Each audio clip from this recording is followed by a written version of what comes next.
What is up, my aesthetic boys? It's Fresh, back with another video. Today we have a storytime episode of Tales from Retail with a little bit of I don't work here, lady, because, well, he doesn't. That time I returned a bottle of tiki juice that was 5 months older than I was. This is an amusing story I remembered recently about when I'd just gotten my first job as a cashier and was still new. Now, I should mention, we have an outdated system. You can't just search something up on your register, you have to have someone go look. So I have this woman come in with a big bottle of, quote, tiki juice. This is oil that you use to light outdoor wicks and stuff, so it's in the candles department, but we rarely have people work in there. Since this lady has no receipt, I have to have someone check for it, but the person in the next department didn't want to walk 20 feet over and check, so they just told me that we still did. So I go ahead and do a no receipt return. About 10 minutes later, my manager comes back from break and checks this out. As they're trying to figure out where they return it, they check the tag. It turns out the date was January 5th, 2001. That's slightly over 5 months older than I was at the time. I'm never going to live down that embarrassment, but whenever we have new employees who are worried about returns, I reassure them that they can't mess up any worse than returning a 17-year-old bottle of tiki juice that we no longer carry. And this, folks, is why we can't have nice things. It's like LL Bean, an American sporting goods company. They used to, emphasis on used to, have a universal return policy where no matter how long it was after you purchased an LL Bean product, you would be able to return it for an equal item, and this did not require a receipt. So what people would sometimes do is they would go to thrift stores, Salvation Army, etc. They'd try to find old and sometimes decades old LL Bean clothing without tags, without any kind of receipt of purchase, obviously. They'd take it back to the store and return it for a brand new product. Sure enough, just a year ago, LL Bean got rid of that policy. Thanks, guys. I am a disabled veteran. Yesterday at work, I was the only cashier for 6 hours. It was kind of busy for a Tuesday, but I'm used to it. While I'm ringing someone out, a lady yells from the line that someone is causing trouble in the back of the store. I asked her what was going on, and she replied, "A man back there is being very disruptive. He's yelling and cussing at his kid and pushing him into shelving." I had never been met with this situation before and wasn't sure what to do, so I called my manager on the radio and had the woman explain to him what was going on. As my manager goes back, the woman and a few other customers in line start to talk about this guy going completely overboard and shoving his 5-year-old child. Finally, the line starts to dwindle down, and the next customers I have seem to be talking about the situation too, so I asked what was going on since I was stuck up front and hadn't seen it. Yeah, that was a huge mistake. This was the family. The guy that was accused of berating and punishing his son harshly was face to face with me. He starts going off. "Apparently, I can't even discipline my own child. This store thinks they know the law. You guys don't know the damn law. It's my damn kid." So I tell him that I wasn't even aware of what was going on, but he keeps yelling at me. "Your manager said he was gonna call the cops. Well, where the hell are they?" He shrugged and again said, "I'm not even aware of the entire situation." His wife tells him to calm down and forget about it, then he grumbles some more and they leave. I'm thinking, cool, it's all over and done with. Nope. A few hours later, I went to talk to my manager about changing my availability, and he says he just got off the phone with our district manager. Apparently the guy called customer service and complained, saying things like, "The manager cussed me out and told me it was none of my business. He doesn't know the law. He told me he studied law in Florida. I am a disabled veteran and I demand respect. If I don't get an apology from your store by tomorrow at 5 p.m., I will be suing the manager." Not the store. He wants to sue the manager specifically, and I want him fired, blah, blah, blah, blah, blah. My manager is actually really cool, so he's just laughing the entire time reading us the guy's statement, where he includes his full name and a bunch of other information. My manager even went to his Facebook page and showed us all these pictures of him doing a variety of things and said, "He doesn't look disabled to me." Anyways, it's 2019 and basically every store has cameras, so my manager said he'll have our loss prevention guy go through the footage and send it to the police. Since none of the customers who actually saw it wanted to stick around, I had to write a report on what I saw. Now, first of all, thank you to all the veterans in the audience, around the world, whatever, for serving, for protecting America, which is where I assume this story takes place, and all of the above. I believe that veterans deserve an incredible amount of respect. However, you can't use being a veteran as an excuse for being an asshole. Just treat everyone with respect, and I'm sure everyone will do their best to treat you with the same. I need this gift card refunded. Where I work, we have a kiosk of third-party gift cards. Other than activating these gift cards, we can't do anything for you once the gift card leaves the store. You have to call the customer service number on the back of the card for any complaints. I explain this to every person getting a gift card. This man comes in, tosses a gift card at me, and says he needs a refund. I begin my spiel about how I can't do that, he'll have to call the number on the back of the card. He then attempts to tell me he just needs a new gift card as this one was defective.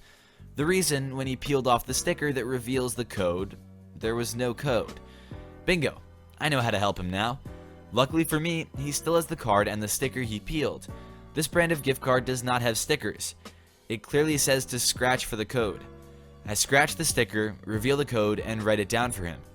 Does he apologize for tossing a card at me? Of course not. Does he even look sheepish? No, but I got to laugh at him during my break. Was this customer in the wrong? Yes. Did he ever acknowledge that? No.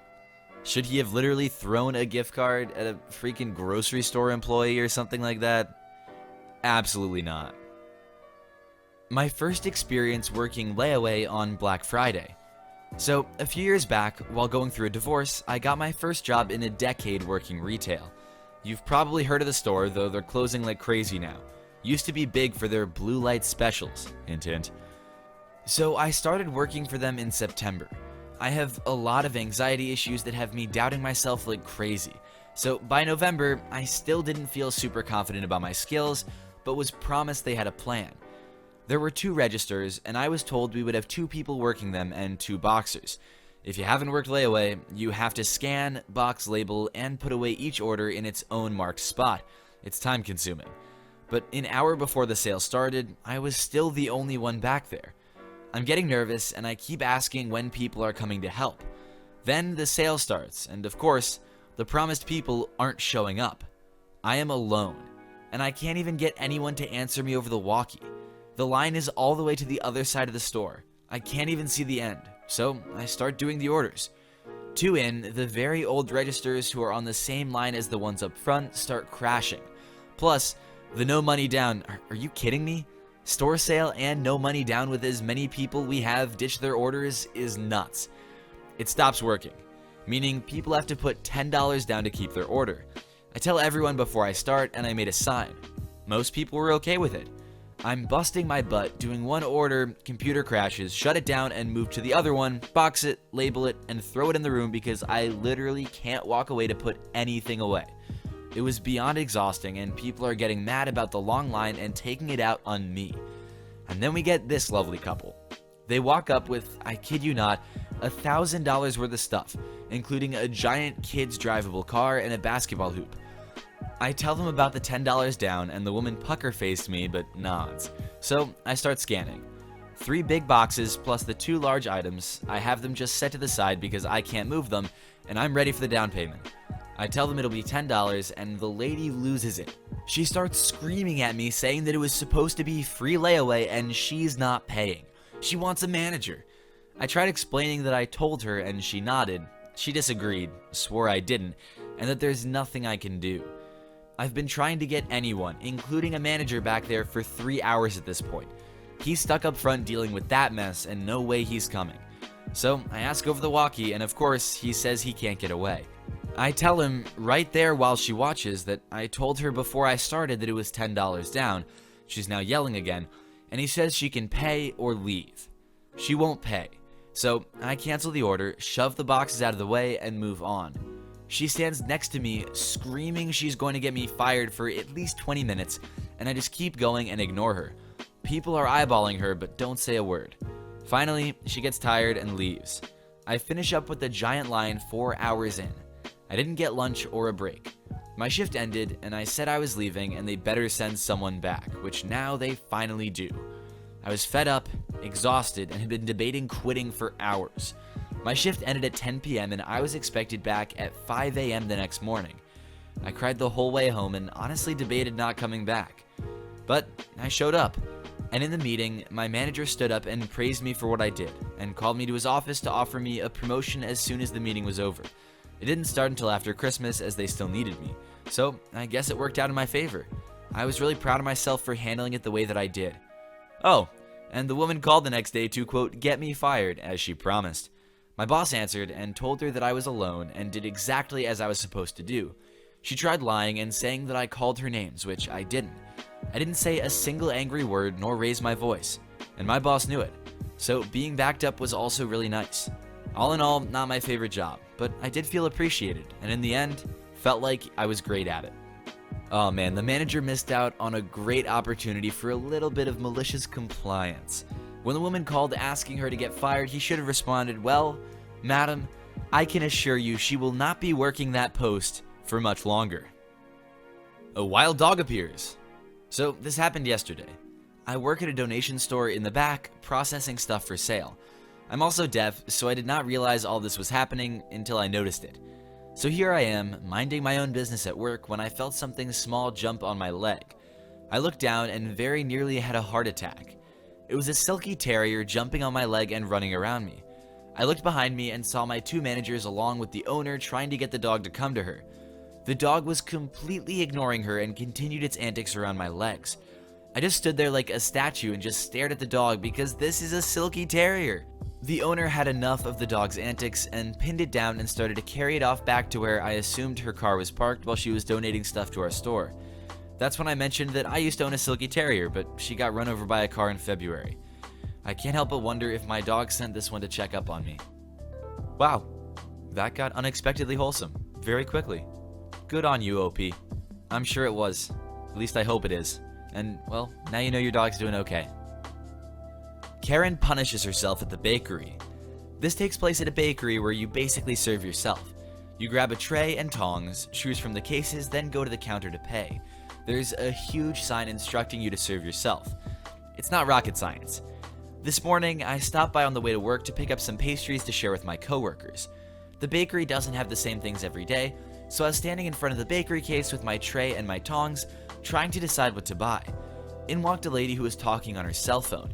I think my mistake was in acknowledging her and smiling. I should know better. She pointed toward the case with the fruit Danish and said, I'll take a dozen of those, just an assortment of flavors. And of course, before I could answer back, she went back to her phone while wandering up to the register. So I figured if she didn't have the time for me, I didn't have the time for her. So I walked to the case as far away from the Danish as I could get, chose an assortment of pastries for myself, and then walked up to the counter to pay. At that point, the lady at the counter was sort of rolling her eyes because Phone Lady hadn't taken a breath or even acknowledged her. So I set my pastries down and she started to ring them up and bag them up for me. That's when Phone Lady finally pays attention, likely for the first time this year, and sees that there are no Danish on my tray. Her mouth dropped open to say something and then slammed shut just as quickly because I think she noticed the debit card in my hand. Then, the strangest thing happened.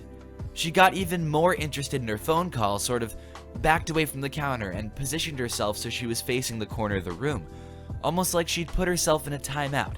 It was super weird, so the cashier and I sort of gave one another a what the hell kind of look. It's a Monday, so I'm not gonna lie, I was really grateful it wasn't that bad of an ordeal. And wouldn't it be nice if all Karens punished themselves in a similar manner? Imagine how peaceful the world would be. Just a bunch of Karens standing in corners. Alright, so either Karen Standing in Corners is the best band name anyone's ever thought of, or it's the worst band name anyone's ever thought of. I'll let you guys decide. It's not delivery, it's my dinner. I work at Little Caesars, and I usually work the closing shift, so I tend to take home a lot of pizza because who wants to cook that late?